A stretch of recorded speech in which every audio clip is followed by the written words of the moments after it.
Ako ba? Okay sa'yo na magplano tayo together? Nakakalimutan mo. Pagkatapos ng ginawa mo sa akin panggagago sa Japan, wala na akong tiwala sa'yo. Never again. Ang susunod na programa ay rated PG. Ito ay nangangailangan ng patnubay at gabay ng magulang para sa mga batang manonood.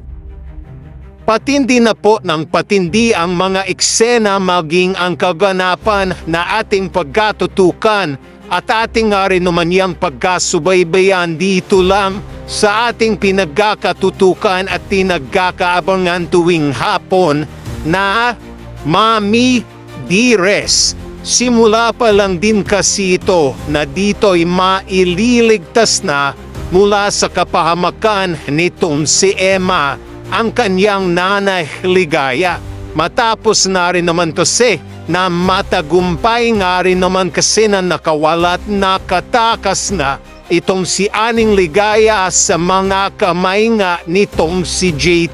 Miske itong si Olive dahil hindi naman kasi talaga ito totoong si Jade dahil ito nga si Olive. Kaya dito din naman sinagawa nga nitong si Aling Ligaya na makalayo-layo nga din at hindi malaman nitong si Jade.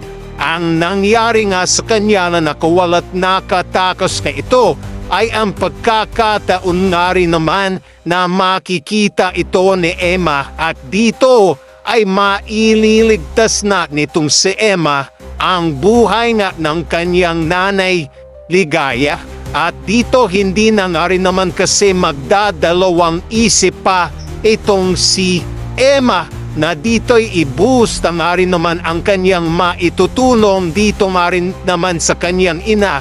At dito din ba'y masasabi na din ba nitong si Ligaya kay Emma ang katotohanan sa likod nga rin naman ng mga ginawa nga maging ang malaking lihim na sekreto tribulasyong pinagkakaingat-ingatan nga nitong si Jade na hindi malaman ni Danilo miski nito nga rin namang si Muki. Kaya dito nang magising na itong si Aling Ligaya, sasabihin nga nitong si Emma dito na, Nay, ligtas ka na ngayon, nandito na ako at hindi na magagawa pa ni Jade na gawin ito sa iyo, Nay. Dito din ito na din ang simula para sabihin na nitong si Aling Ligaya kay Emma ang mga dapat na nga rin naman itong malaban.